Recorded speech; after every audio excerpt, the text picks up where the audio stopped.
మన పూజలు పెద్దలు మన ఆల్ ఇండియా ఐఎన్టీసీ అధ్యక్షులు డాక్టర్ జి సంజయ్ రెడ్డి గారిని వేదికపై రావాల్సిగా కోరుచున్నాను. మళ్ళీ సంజయ్ రెడ్డి గారు అందరూ కూడా సప్పట్లతో స్వాగతం పలకాలని చెప్పి ప్రతి ఒక్కరిని కోరుతున్నాను.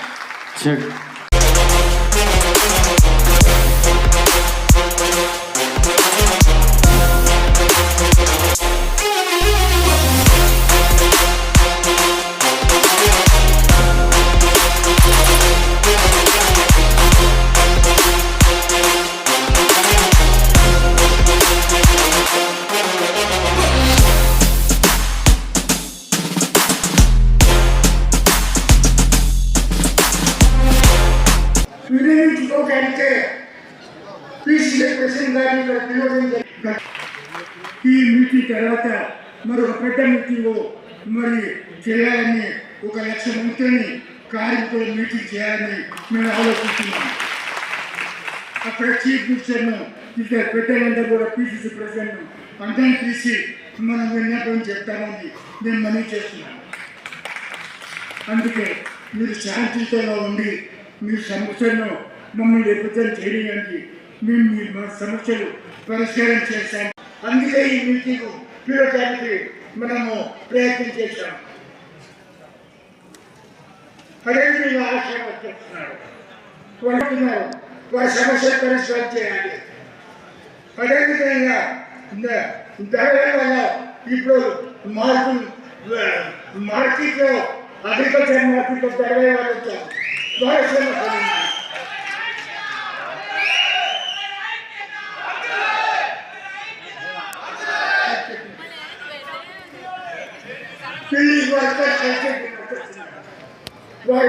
బిల్డింగ్ వర్కర్స్ వాళ్ళకు ప్రభుత్వం బోర్డు సోనియా గాంధీ గారు ప్రధానమంత్రి ఉన్నప్పుడే చట్టం తీసుకొచ్చింది. బిల్డింగ్ వర్కర్స్ వాళ్ళని ఆర్గనైజ్ చేసి వాళ్ళకు మరి గవర్నమెంట్ ఇచ్చిన ఫెసిలిటీ ఇవ్వాలని చెప్పి మనం ఆ చట్టంలో ఉంది.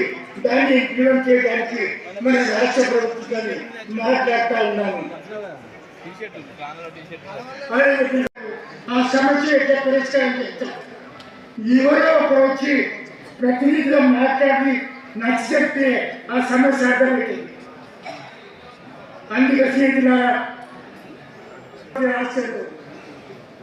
మన సమస్యలు చాలా ఉన్నాయి.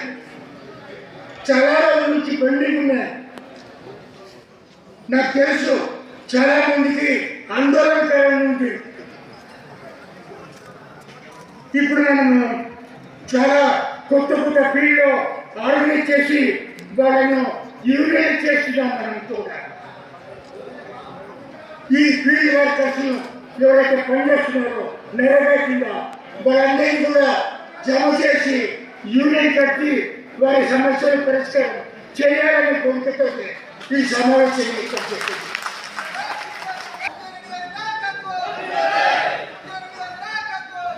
నేను అందుకే మనీ చేస్తున్నాను.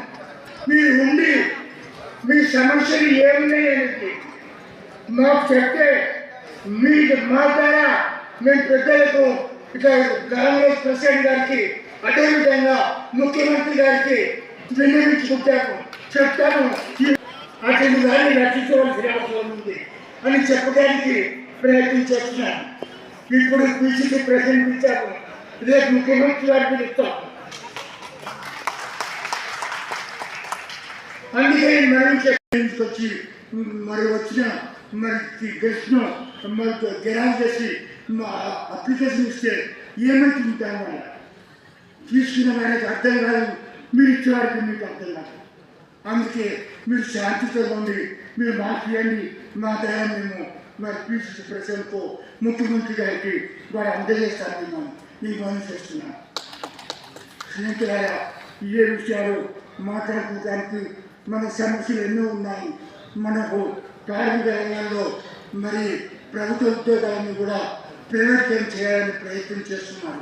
రైతు చైర్మన్ కోదండరెడ్డి గారిని కూడా మనం 4-5 సార్లు కలిసి రిక్వెస్ట్ చేసుకుంటే చాలా ఇంట్రెస్ట్ పెట్టింది మన మీద, మన వ్యవస్థ మీద. ఆయనకు కూడా అపారమైన గౌరవం ఉంది. నేను మీ మార్కెట్ తిరిగి రైతుల సమస్యలు, మీ సమస్యలు, మార్కెట్ సమస్యలు మొత్తం తెలుసుకొని నేను ఒక నివేదిక తయారు చేసి మీకు ఒక మంచి జరిగేటట్టుగా ప్రభుత్వానికి, ముఖ్యమంత్రికి నేను నివేదిక అందిస్తా, మీకు న్యాయం జరిగేట్టు చేస్తానని మనకు మాట ఇవ్వడం జరిగింది. అందులో భాగంగానే మన వరంగల్ అతిపెద్ద మార్కెట్ అయినట్టు వరంగల్గా సందర్శించడం జరిగింది.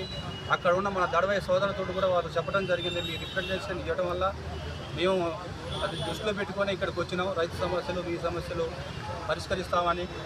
కాబట్టి మీరు రైతులకు మేలు చేయవలసిన వాళ్ళు మీరే, రైతుకి న్యాయం జరగాలంటే మీకే అనే విషయాలు కూడా చెప్పడం జరిగింది.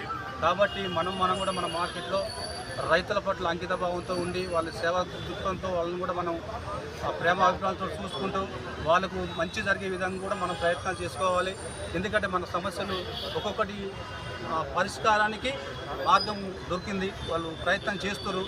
ఇక ఈరోజు మన తెలంగాణ రాష్ట్ర అగ్రికల్చర్ మార్కెటింగ్ వేమెన్ యూనియన్ కార్యవర్గ పిలుపు మేరకు వివిధ ప్రాంతాల నుంచి ఐఎన్టీసీ మీటింగ్కి తరలి వచ్చినందుకు కార్మిక తరఫున మీ అందరికీ నా యొక్క వందనాలు. ఈరోజు మీటింగ్ సారాంశం మనకు నాయకులు మనకు ముఖాముఖి చర్చలకు టైం ఇవ్వకపోయినా కూడా మనం ఒక యూనియన్ ఉన్నది, మీరు కూడా కార్మికులుగా గుర్తించాలనే ఉద్దేశంతో వారి వద్దకి మన విషయం చేరినది కావున మీరు ఎవరు కూడా చింతించాల్సిన అవసరం లేని విషయంగా మీ అందరినీ కోరుచున్నాం. ఇక్కడ మీరు అనుకొని ఉండొచ్చు, మనం ఎంత దూరం నుంచి వచ్చాము, సుదూర ప్రాంతం నుంచి వచ్చాము, ఎంతమంది వచ్చామో, మరి మనకి ముఖాముఖి చర్చలు ఏం జరగలేదు అనుకుంటున్నాము. కానీ వారి దృష్టిలో చేరాము. వారి దృష్టిలో చేరడం కోసమే ఈరోజు ఇంతమంది రావడం అనేది కూడా మనకు ఒక శుభపరిణామంగా భావిస్తూ, మీ అందరి యొక్క కష్టానికి వాళ్ళు కూడా మనకి ఎప్పుడు తోడ్పాటులో ఉంటారని భావిస్తూ నేను కూడా సెలవు తీసుకుంటున్నాను. ధన్యవాదం. అలా మీరు ఇటువైపు వచ్చేసేయండి.